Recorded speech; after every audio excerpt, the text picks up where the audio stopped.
আসসালামু আলাইকুম। সবাই কেমন আছেন? আল্লাহর রহমতে আমিও ভালো আছি। ভালো আছি, আবার একদিকটা মন ভালো নাই। শরীরটা আলহামদুলিল্লাহ মোটামুটি ভালো আছে, কিন্তু আমার মনটা ভালো নাই।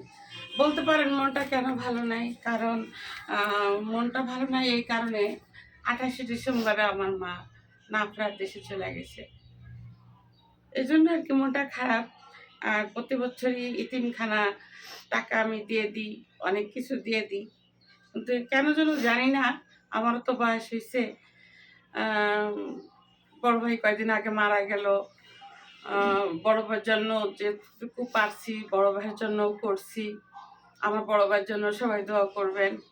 আর মার জন্য এবার কেন যেন মন চাইছে নিজের হাতে কষ্ট করে রান্না করে একটু গরিব মানুষদের একটু কিছু খাওয়াই। কারণ আমি তো আর অত বড় একজন ওনার না পেশের।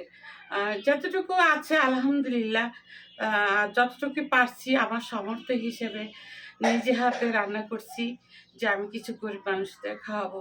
আর ফারজানা ডেইলি লাইফের যে কলিজার ভাই বোন আমার আছেন, তারা তো জানেন যে আমি যা কিছু করি আপনাদের সাথে শেয়ার না করলে আমার ভালো লাগে না।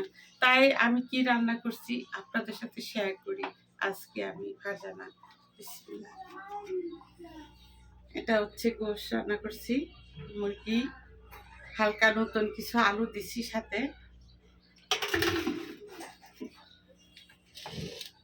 এটা হচ্ছে পোলাও,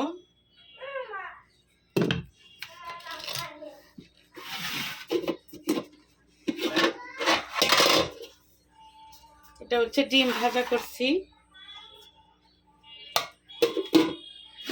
আর এটাও পোলাও।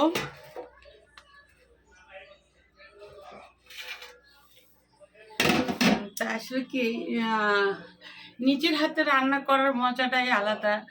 যত কষ্ট হোক না কেন, আমি কালকে রাত 12টার সময় মাংস কিনে ভাজা রাখছি, যাতে আমি সকালে সকালের জন্য একটু মানে কাজটা যাতে অ্যাডভান্স হয়ে থাকে, গুছায় যাতে রাখতে পারি।